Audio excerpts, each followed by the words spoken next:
I remember it like it was yesterday.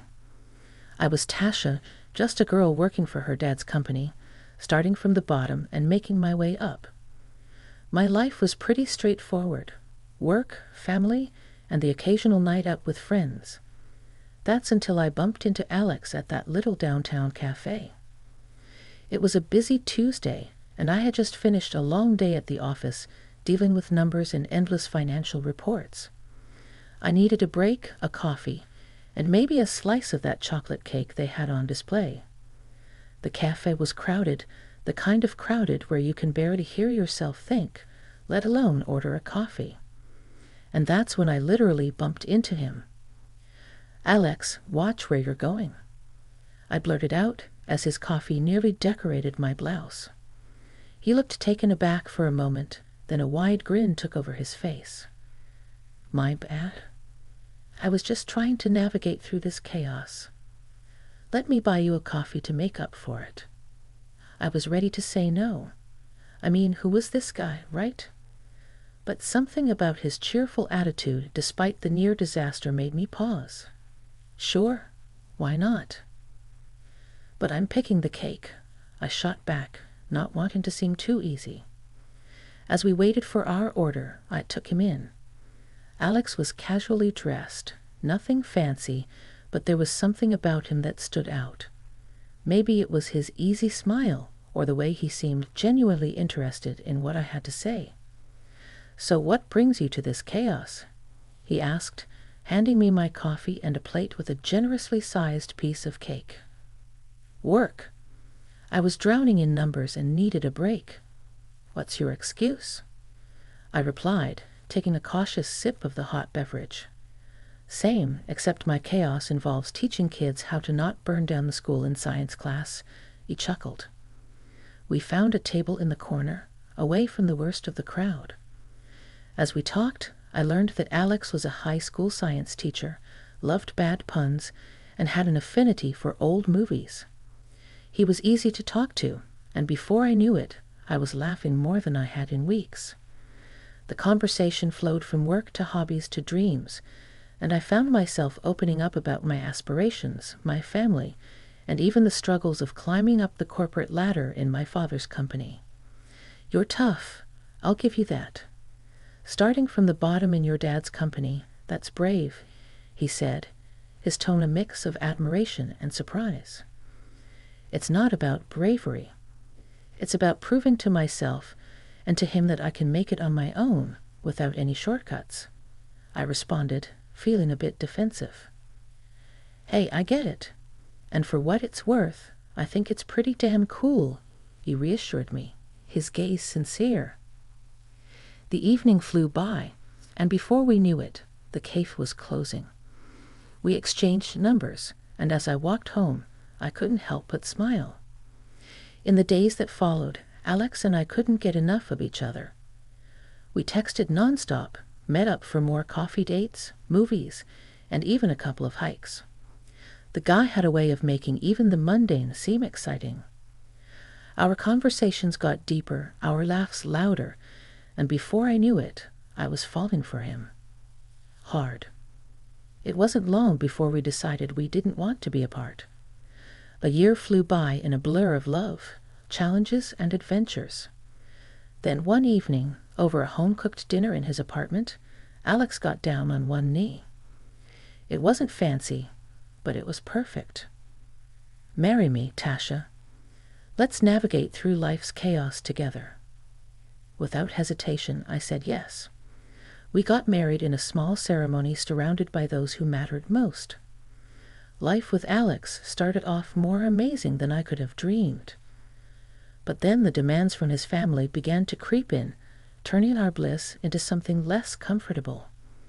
One evening, we were having dinner with Alex's mom, Carol, a lady who had a way of wrapping her demands in velvet, making them sound almost reasonable if you weren't paying attention. "So, Tasha," Carol started, her voice smooth as she passed me the mashed potatoes, "I've been thinking.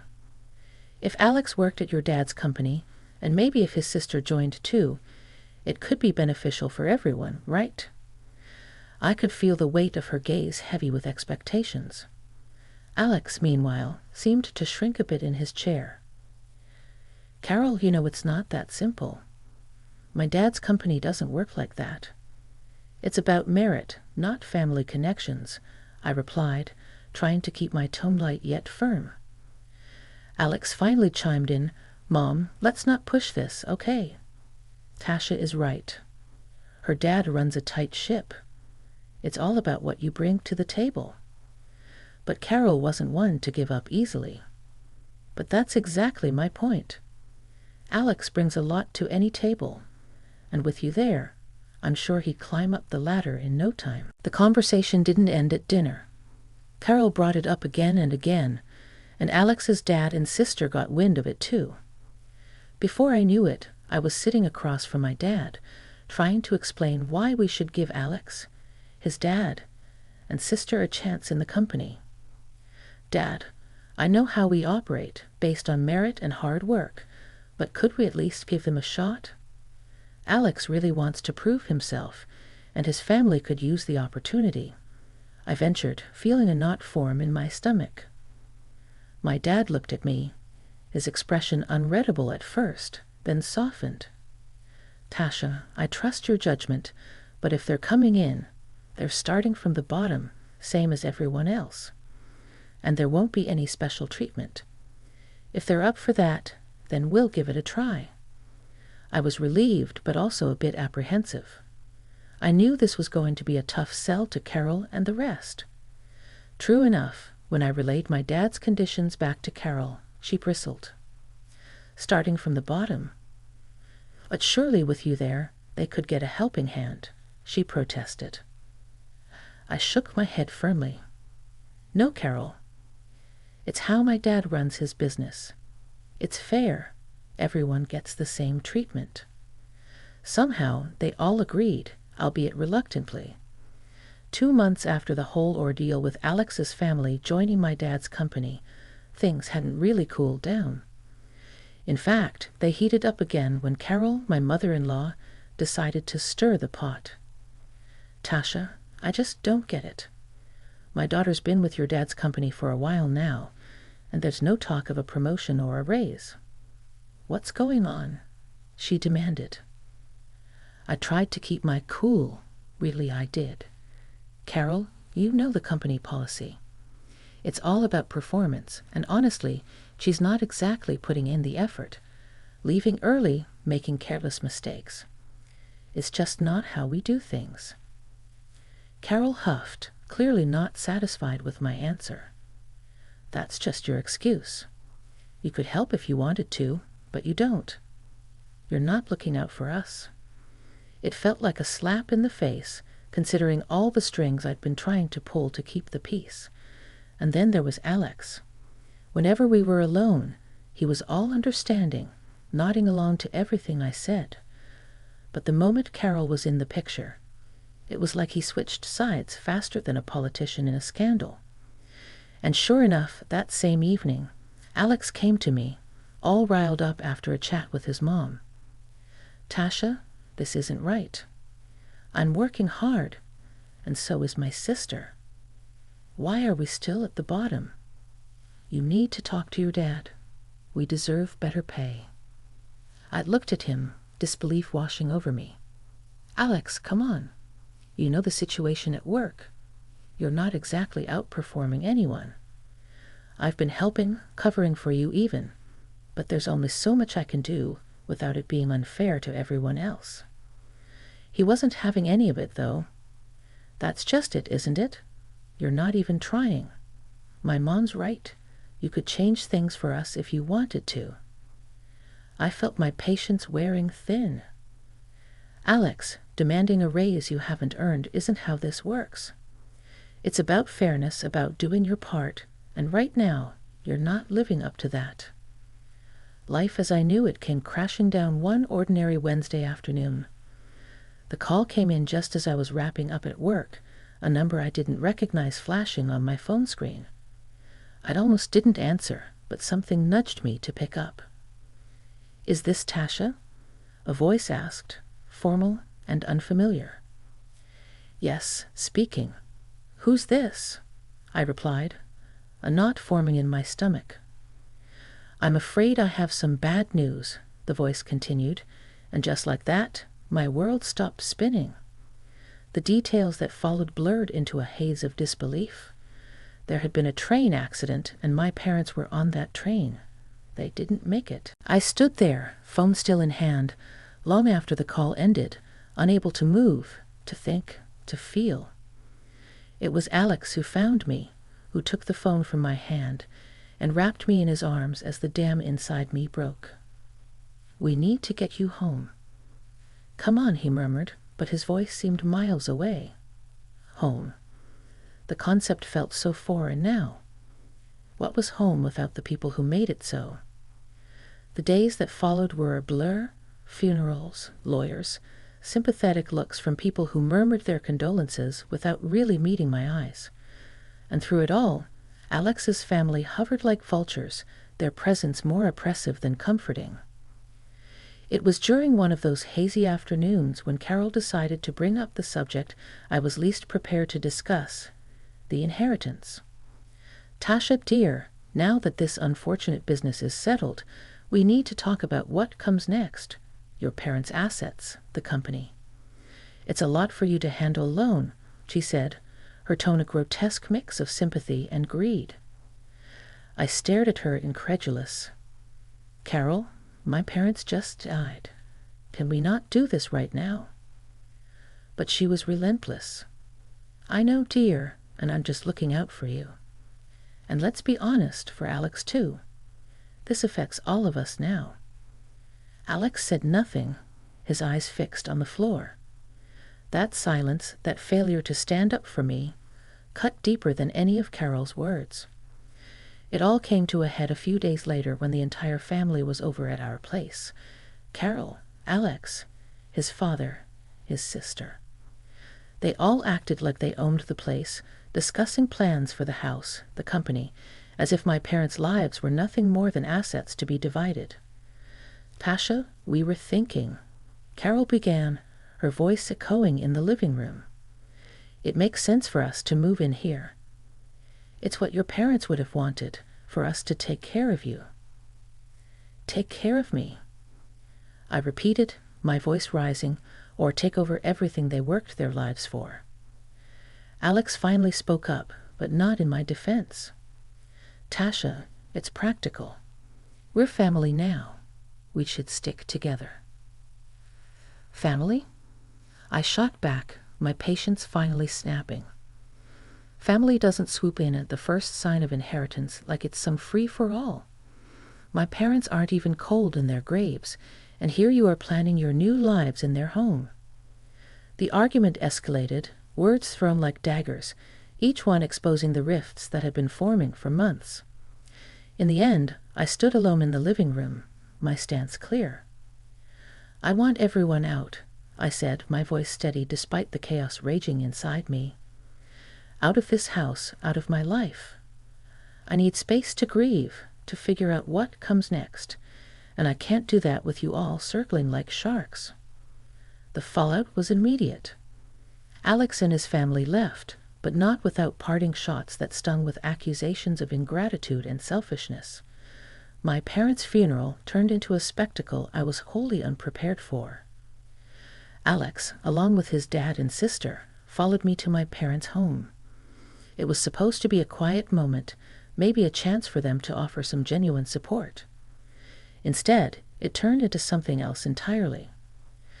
As soon as we walked through the door, Alex started playing tour guide in my childhood home, pointing out all the luxurious details and furnishings as if he was showcasing a mansion on one of those reality TV shows. His enthusiasm was misplaced, to say the least, but what came next was downright appalling. Upstairs, his sister, practically bouncing with excitement, declared she had found her new room, the one with the expansive bathroom my parents had renovated just last year. But the real shock came when Alex opened the door to my parents' bedroom. Carol actually clapped her hands, her eyes wide with what I can only describe as greedy delight. "Oh, I've always dreamed of having a bedroom like this," she exclaimed. "It's decided then. This is where we'll stay." I was stunned into silence for a moment, watching them act as if they had just won the lottery, rather than standing in the home of two people who tragically passed away. My shock turned to outrage, and I couldn't hold back any longer. "Why are you acting like you own the place?" I demanded, my voice echoing off the walls louder than I intended. "This is my parents' house, not a free hotel for you to pick rooms." Alex tried to smooth things over with that tone of his, the one he uses when he thinks he can make everything sound reasonable. "Babe, think about it. It makes sense for everyone. We'll be safer and more comfortable together. It's what's best economically, too." His words felt like a slap. Safer? Comfortable? My parents haven't even been gone a month, and you're already planning to move your family into their home. "I won't have it," I declared. "This is too much." He had the gall to look hurt, as if I was being unreasonable. "Now that your parents are gone, it's only right you take care of mine," he said, as if it was the most natural thing in the world. I couldn't believe what I was hearing. The arrogance, the entitlement. It was as if losing my parents meant I'd inherited a new set of dependents overnight. "That's it. I want to talk. Everyone downstairs now," I said, my voice firm, commanding. The look on their faces told me they weren't used to being spoken to like that, at least not by me. But I'd had enough. It was time to set some boundaries, make it clear that their expectations were not only unrealistic, but completely out of line. As I watched them all gather in the living room, Carol leading the charge with a gleam in her eye, I felt like I was in some twisted reality show. "Now that we're all here, let's talk about the future," she began, her tone dripping with a mix of glee and greed that made my skin crawl. "With your father's company and all this," she gestured broadly at the house, "belonging to us, we're set. My son will take over the business, and if you're not keen on us staying here, well, we can just build something even grander." I stood there incredulous, watching them nod and smile as if they'd won the lottery. "You think all this is yours to claim?" I asked, my voice tight with barely contained anger. "This is my inheritance, my parents' legacy, not a jackpot for you to squander." Carol scoffed. "Oh, please, we're family. What's yours is ours. It's only right that we benefit from this fortune." I laughed, a harsh, bitter sound. "You have no right to any of this. My parents worked their entire lives for this, not so you could come in and claim it as your own." Alex's sister piped up, her voice sharp. "You're being greedy, keeping all this to yourself. We deserve a share." "Greedy?" I shot back, my patience snapping. "I'm greedy because I don't want to hand over my inheritance to people who only see dollar signs where they should see grief and loss." The room erupted into a cacophony of accusations and denials, their entitlement clashing with my disbelief. I had heard enough. "I want you all out," I said firmly, my voice rising above the noise. "Out of this house, out of my life. You've shown your true colors, and I want no part of it." Carol's face turned a deep red, her anger palpable. "You'll regret this, young lady. You're nothing without us." Alex, who had been silent up till now, finally spoke, his voice cold. "Tasha, you're making a mistake. This isn't how you treat family." "Family?" I repeated, my heart aching at the betrayal. "No, this is how I protect myself from vultures disguised as family." With that, they stormed out, hurling insults and warnings as they went. Alex paused at the door, his parting words a knife to my heart. "You'll regret this, Tasha." "I won't forget it." The door slammed shut, leaving me alone in the deafening silence of the house. I sank to the floor, the weight of the confrontation, of the loss, of the betrayal, pressing down on me. But amidst the turmoil, a spark of resolve flickered to life. I had drawn a line, a boundary, to protect not just my inheritance, but my dignity and my right to grief. The next morning felt surreal, as if the world had shifted on its axis. I headed to work, the drive automatic, my thoughts a jumbled mess. Arriving at the office, I half expected, half hoped to see Alex, his dad and sister there, perhaps ready to bury the hatchet and move forward. But their desks were empty, their work untouched.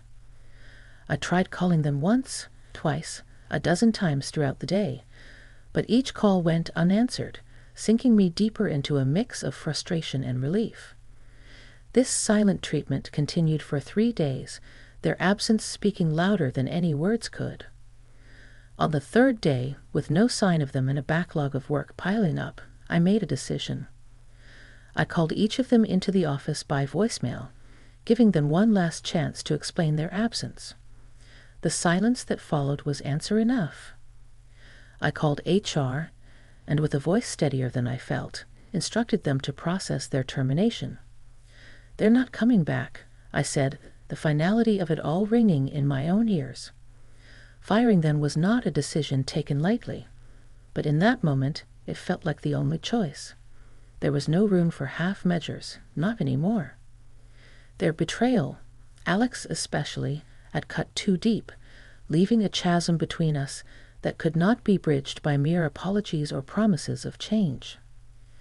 Later that day, I found myself on the phone with my lawyer, a man who had been with our family for years and knew the intricacies of my life almost as well as I did.